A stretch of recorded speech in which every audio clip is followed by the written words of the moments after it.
मेरे प्रिय कैडेट्स, आप सभी को फिर से स्वागत है।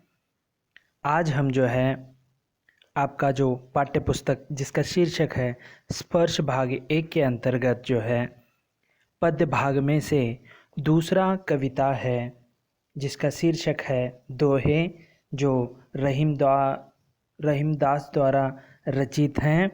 तो अब तक जो है हमने कुल 11 दोहों में से छः दोहों का अध्ययन किया है सविस्तार रूप से, और आगे के दोहों का अध्ययन करने से पहले हम थोड़े बहुत जो अब तक पढ़े हुए दोहों का संक्षिप्त में विवरण करते हुए आगे के दोहों को जानेंगे।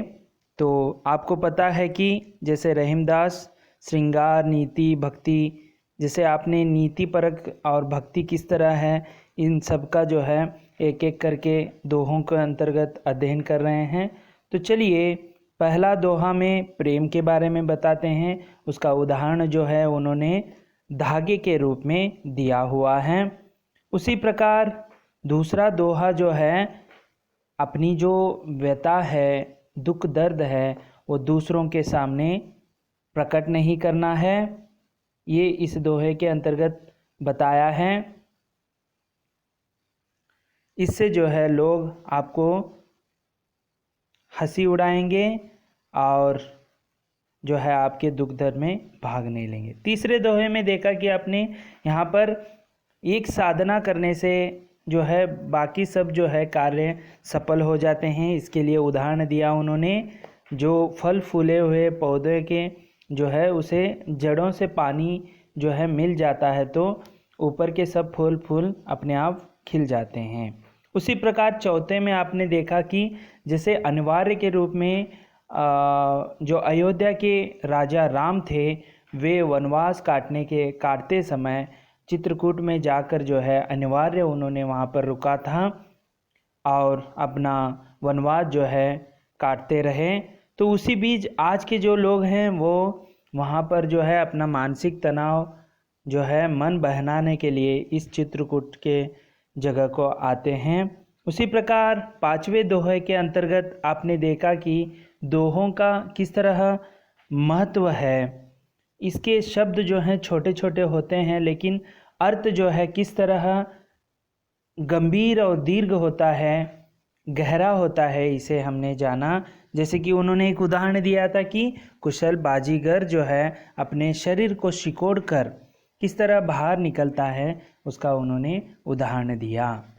उसी प्रकार छठे दोहे के अंतर्गत आपने देखा कि जो कीचड़ युक्त पानी और दूसरा है समुद्र जो विशाल होता है। तो यहाँ पर आपको क्या सीख मिलती है, जैसे कीचड़ जो है, कीचड़ युक्त पानी में बहुत सारे लोग जो हैं, लोग कह लीजिए जीव जंतु हैं छोटे छोटे, उस पानी को पीकर जो है संतुष्ट रहते हैं। उसी प्रकार या भूखा प्यास लगी हो और समुद्र के किनारे आया हो, उसकी प्यास जो है नहीं मिटा सकता। इसीलिए परोपकारी होना जरूरी है, इस दोहे के अंतर्गत उन्होंने बताया। तो चलिए अगले दोहे की ओर बढ़ते हैं। सातवां दोहा है, नाद रिजी तन देत मृग, नर धन हेत समेत, ते रहीम पशु से अधिक, रिझेऊ कछु न देत। देखिए यहाँ पर इस दोहे का अर्थ हम यानी भावार्थ को देखने से पहले इसके शब्दार्थ को देखेंगे। नाद यानी संगीत या धुन है, रिजी यानी प्रसन्न होकर, तन यानी शरीर है, मृग यानी हिरन जो आप चित्र यहाँ पर देख सकते हैं, हेत यानी कल्याण या हितकारी, समेत का अर्थ होता है सहित, पशु से अधिक यानी पशु से भी गए गुजरे, पशु से भी अधिक यानी उससे भी गए गुजरे, उससे भी छोटे, ठीक है।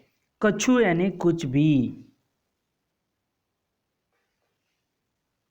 तो मेरे प्रिय कैडेट्स, इस दोहे के अंतर्गत रहीम कहना चाहते हैं कि मनुष्य के कृपण स्वभाव की चर्चा की है, यानी उसके बुद्धि के बारे में, उसका जो वह किस तरह विचार करता है, उसकी चंचल स्वभाव के बारे में यहाँ पर चर्चा की गई है। समझ में आ रहा है? यहाँ पर उन्होंने एक उदाहरण देते हुए, हिरण का एक उदाहरण देते हुए इसे सविस्तार में बताने की कोशिश की है। रहीमदास जी कहते हैं कि संगीत की तान पर झूमते हुए मंत्रमुग्ध हिरण अपने प्राण तक नीचावर कर देता है। इसी प्रकार किसी की कला पर मुग्ध होकर मनुष्य भी बड़े प्रेम से उस पर धन अर्पित कर देता है, परंतु वे मनुष्य तो पशुओं से भी गए गुजरे होते हैं, जो किसी पर प्रसन्न होकर भी उसे कुछ नहीं देते हैं। यानी यहाँ पर जो है रहीमदास कहते हैं कि जो पशु है, यानी जो हिरण है, यह किसी संगीतकार की जो धुन पर मंत्रमुग्ध हो जाता है। मंत्रमुग्ध इतना हो जाता है कि अपना पूरा शरीर को वह भूल जाता है, आसपास के सभी विचारों को वह भूल जाता है। और यदि उस मंत्रमुग्ध हो गया है तो वहाँ पर शिकारी जो है शिकार करने के लिए भले ही आया हो, लेकिन एक बार वो संगीत पर मोहित हो गया तो वह उस शिकारी को भी वह नहीं देखता है, अपने प्राणों की भी चिंता नहीं करता है। उसी प्रकार यदि आप किसी कला पर मुग्ध होते हैं तो उसे धन अर्पित करना है, यानी वह उसकी जो है कला के ऊपर जो है आपको प्रसन्नता मिलती है तो उसे कुछ ना कुछ देना है। यह अच्छे मनुष्य के लक्षण हैं। समझ में आ रहा है आपको? यदि कोई आपको प्रसन्नता करता है, कोई आपको हौसला दिलाता है, कलाकार कुछ कला दिखाते हैं तो उसे कुछ ना कुछ आपको जरूर भेंट के या धन के रूप में देना है। परंतु मनुष्य तो पशुओं से भी गए गुजरा है, किसी की प्रसन्नता भी उसे कुछ नहीं देती, प्रसन्न करने पर भी वह कुछ नहीं देता है। कवि आगे यही कहते हैं कि दोहे से यह स्पष्ट करना चाहते हैं कि दूसरों की अच्छाई से प्रभावित होकर उसे खाली हाथ लौटना उचित नहीं है। ऐसा आचरण तो पशुओं से भी गया गुजरा माना जाता है। तो यही है कि अच्छाई आपकी यही है कि किसी पर आप प्रभावित हुए हैं, उसे कुछ ना कुछ आपको देना है। किसी से आप जो है प्रभावित हुए हैं, प्रसन्न हुए हैं, तो कैसे मृग जो है, हिरण जो है संगीत में मंत्रमुग्ध होकर शिकारी भले ही उसकी प्राण ले ले, लेकिन उसे मंत्रमुग्ध होने के कारण वहाँ से हिलता नहीं है वो। उसी प्रकार आपको भी जो है इस दोहे के माध्यम से कवि यही कहना चाहते हैं कि आपको भी किसी से प्रसन्नता हासिल होती है तो उसे कुछ ना कुछ भेंट के रूप में आपको देना है। तो चलिए अगले दोहे की ओर बढ़ते हैं। बिगड़ी बात बने नाही, लाख करो किन कोय, रही मन फाटे दूध को, मते ना माखन होए। देखिए यहाँ पर एक बात के बारे में बताया है, उसे यहाँ पर जो है दूध और माखन के यानी मक्खन का उदाहरण देते हुए यहाँ पर बता रहे हैं। तो इस दोहे का हम जो है सविस्तार से अध्ययन करने से पहले इसका हम जो है थोड़ा बहुत शब्दार्थ देख लेंगे। बिगड़ी बात, बिगड़ी हुई बात, बिगड़ी यानी बिगड़ गई हुई बात, एक बार कह लिया, ठीक है, बिगड़ी हुई बात, ठीक है। बने नहीं यानी नहीं बनती, सुधार कितना पर सुधारने पर वह सुधरती नहीं है, ठीक है, सुधरती, ठीक है, नहीं सुधरती। करो किन कोय, करो किन कोय, इसका अर्थ है कि कोई कुछ भी क्यों ना करे, ठीक है। रहीमन यानी रहीमदास हैं। फाटे दूध यानी फटा हुआ, यानी जो देखिए आप जो उसे अच्छे से गर्म नहीं करेंगे दूध को, वह फट जाता है, तो उसे पीने युक्त नहीं कहलाता है। मते ना माखन होए, जो फटा हुआ दूध है उसे माखन, ठीक है, मते, मतने यानी मतने से, उसे घुमाने से, ठीक है, माखन, माखन यानी मक्खन नहीं होए। तो रहीमदास इस दोहे के अंतर्गत कहते हैं कि व्यवहारिक ज्ञान की शिक्षा देते हुए स्पष्ट किया है कि बात बिगड़ जाने पर वह किसी भी तरह से नहीं बन सकती। एक बार आप रिश्ता तोड़ दिया, दोस्तों के सामने भला बुरा कह दिया, तो उसे आप कितने भी उसे मनाइए, वह नहीं बनती है, वह बात जो है फिर से नहीं बनती है। इसके लिए वे उदाहरण देते हैं कि कवि रहीम कहते हैं कि एक बार जो बात बिगड़ जाती है तो लाख प्रयत्न करने पर भी वह नहीं बनती। तो देखिए, आप जो है बात करते समय, किसी विषय पर बात करते समय जो है पूर्ण रूप से समझकर जो है श्रोता के सामने बात करनी है। एक बार आप बात करने पर उसे बवाल उठ जाता है तो उस लाख प्रयत्न करने पर उसे सुधारने की कोशिश करो, लेकिन मन में जो है, श्रोता के मन में जो है बैठ जाती है। आप कितना भी उसे प्रयत्न करो सुधारने का, लेकिन एक बार जो बात निकल जाती है, जैसे तीर एक बार आपने छोड़ दिया, उसे वापस नहीं लिया जा सकता। उसी प्रकार एक बार जो आप जो बात किए हैं या वाणी किसी के सम्मुख बताए हैं, वह बिगड़ जा, एक बार बिगड़ गई तो लाख प्रयत्न करने पर भी जो है आपको उसमें सुधार नहीं मिलेगी। इसीलिए उन्होंने एक उदाहरण दिया है, दूध के फट जाने पर उसे कितना भी माथे, यानी जैसे आप देखते हैं कि दूध से ही मक्खन बनता है, उसे दही के रूप में, और उसके बाद छाछ जो है मतने के बाद जो है उससे जो ऊपर ऊपर उठने वाली जो अंत में, यानी जो किनारे जो लगती है माते समय, वही मक्खन होता है। लेकिन जब दूध फट जाता है तो वह माखन नहीं बन जाता। यानी इसीलिए वो उदाहरण के रूप में कह रहे हैं कि दूध, यानी आपके बात जो है एक बार फट जाने से वह मक्खन नहीं बन जाता। यानी बिगड़ी हुई बात लाख कोशिश करने पर भी नहीं संवारा जा सकता। इसीलिए बात को बिगड़ने नहीं देना चाहिए।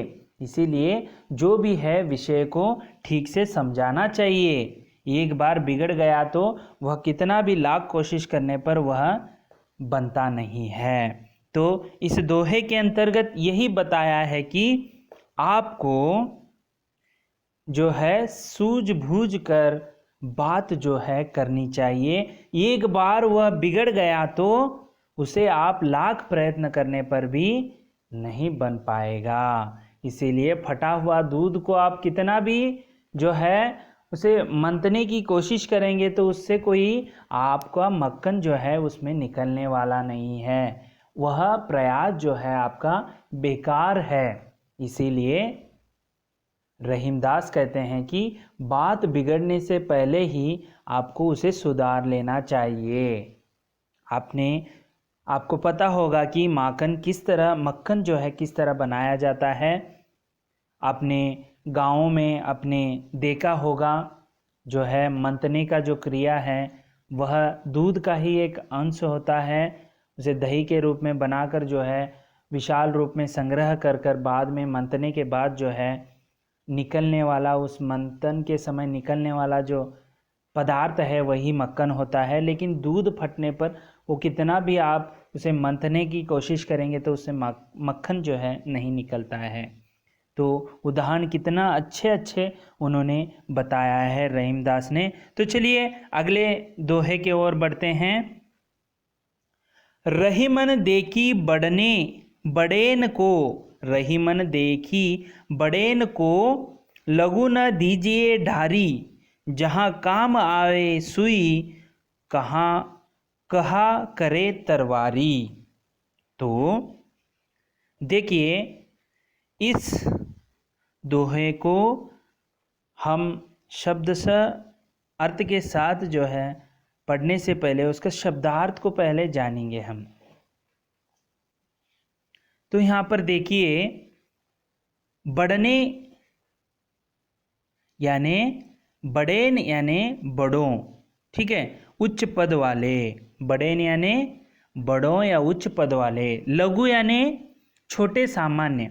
यहाँ पर एक तो बड़ेन यानी अमीर कह लीजिए, बुद्धिमानी कह लीजिए, और लघु यानी छोटे यानी जो है निम्न वर्ग के कह लीजिए, जो कम ओहदे पर रहते हैं उनका कह लीजिए। ढारी का अर्थ होता है कि डालना, फेंकना या त्यागना, ठीक है, उसे जो है त्याग करना।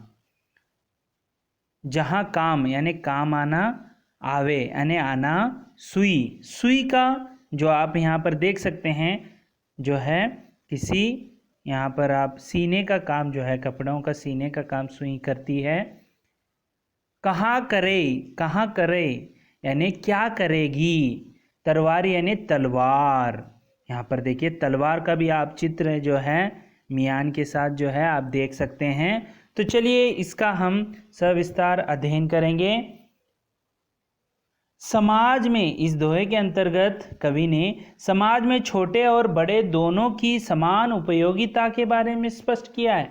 दोनों भी योग्यता उतनी ही है, भले ही समाज में वो उच्च पद पर होंगे या ये छोटे, दोनों का उतना ही उपयोग होता है, ठीक है।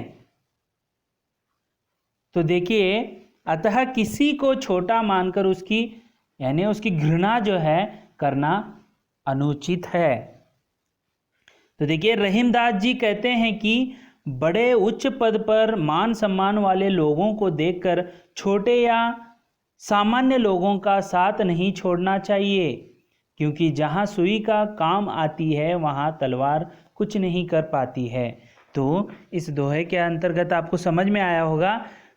देखिए कोई व्यक्ति है, उच्च लोगों को देखकर जो है, जो आपके साथ जो रह रहा है वह मित्र भले ही गरीब हो, लेकिन जब अमीर कोई आता है तो उसके साथ रहना और इसे जो है त्याग देना, यानी जो गरीब है उसे त्याग देना, ऐसा मत करिए, गलती से वे मत करिए, ऐसे रहीमदास जो हैं कहते हैं। क्योंकि जहाँ सुई का काम आता है, देखिए आपको समझ में आया होगा, सुई का काम जो है सिलने का काम करती है, वही आप सुई की जगह तलवार लेंगे तो वह उस काम को नहीं कर पाएगा। इसीलिए समाज में हर एक व्यक्ति का उतना ही महत्व होता है, इस दोहे के अंतर्गत उन्होंने बताया है। कवि ने सुई और तलवार का उदाहरण देकर यह सिद्ध करने का प्रयास किया है कि प्रत्येक वस्तु का अपना महत्व होता है। प्रत्येक वस्तु का जो है अपना महत्व होता है। बड़ों के सामने छोटे की अपेक्षा उचित नहीं है। जो बड़ों के सामने उनकी छोटों की घृणा करना अपेक्षित नहीं है। जहाँ सुई की आवश्यकता होती है वहाँ तलवार कोई आवश्यकता नहीं होती है। अतः छोटे और सामान्य लोगों को भी उचित सम्मान देना बहुत ही ज़रूरी है। तो इस दोहे के अंतर्गत आपने बहुत ही अच्छी तरह से जो है यह नीति परक दोहा है। आपको यह संदेश है कि भले ही आपके संबंध हो, अमीर हो या गरीब हो, या उच्च हो या निम्न हो, उनके साथ आपको उनके दोस्ती हो या उनके साथ संपर्क जो है आपको रहना ही है।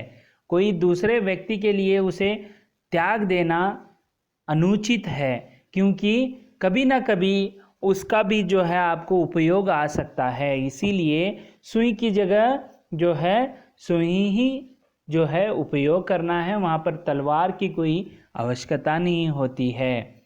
तो आपको समझ में आया होगा, सुई की जगह आप तलवार को प्रयोग करेंगे तो वह कुछ उपयोग नहीं है। इसीलिए इस समाज में आपको यहाँ पर जो है संदेश दे रहे हैं कि कोई भी जो है छोटा या बड़ा नहीं होता है।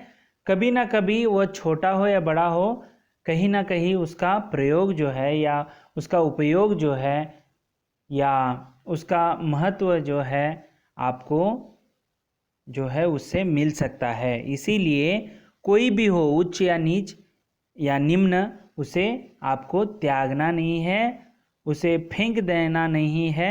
यही इस दोहे के अंतर्गत वे बता रहे हैं। इस प्रकार आज हमने 3 दोहों का अध्ययन किया। एक जो हिरण का उदाहरण दिया था, किस तरह वो मंत्र मुग्ध होकर जो है संगीत पर मंत्र मुग्ध होता है, और दूसरी जो है एक बार बात बिगड़ गई तो उसे कितने भी मनाने पर जो है वह नहीं बनती है। और तीसरा जो दोहा है वह है जहाँ सुई का काम आता है वहाँ तलवार कुछ नहीं करता है। इसीलिए समाज में जो है सभी दोनों को जो है आप समान रूप से देखना है, यह संदेश जो है देते हैं। इस तरह आज हमने जो है 8 और 9